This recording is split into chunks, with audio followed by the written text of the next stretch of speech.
क्या आपको पता है भारत को भारत माता क्यों कहते हैं? चलिए छोटी सी कहानी से समझते हैं।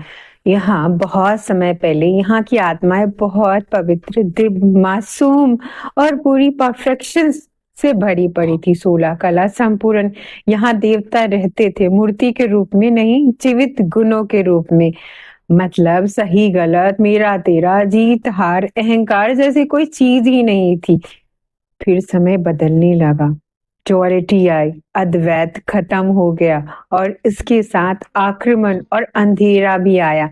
आक्रमण सिर्फ जमीन पे नहीं हुआ था, बल्कि संस्कृति पर, स्त्री पर, मूल्यों पर, पवित्रता पर हुआ। और जब अंधेरा बढ़ जाता है तो प्रकृति उत्थान की तैयारी करती है। उत्थान, राइजिंग अगेन। और उत्थान कहाँ से शुरू होता है? आप ही सोचिए, स्त्री शक्ति से। क्योंकि सृष्टि हमेशा माँ से शुरू होती है। पहले गर्भ तैयार होता, फिर शक्ति उठती है, फिर नव निर्माण होता है। इसलिए शिव शक्ति भी कहते हैं। इसलिए जब दिव्यता ने इस भूमि को उठाना था तो यहाँ सबसे पहले नारी शक्ति को जगाया गया। और शिव जो परम पिता, उनके साथ मिलकर एक नया संसार रचा गया। यहीं से इस भूमि को माता कहा गया।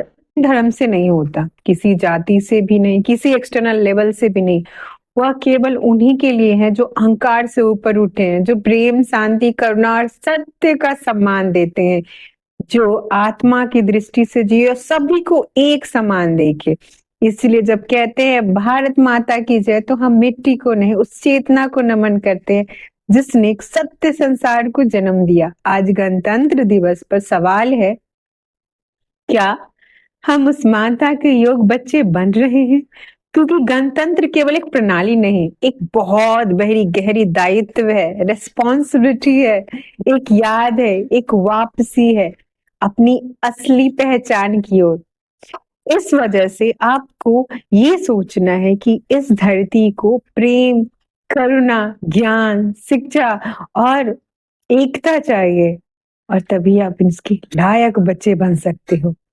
इसलिए जय हिंद, जय भारत माता, जय सत्य।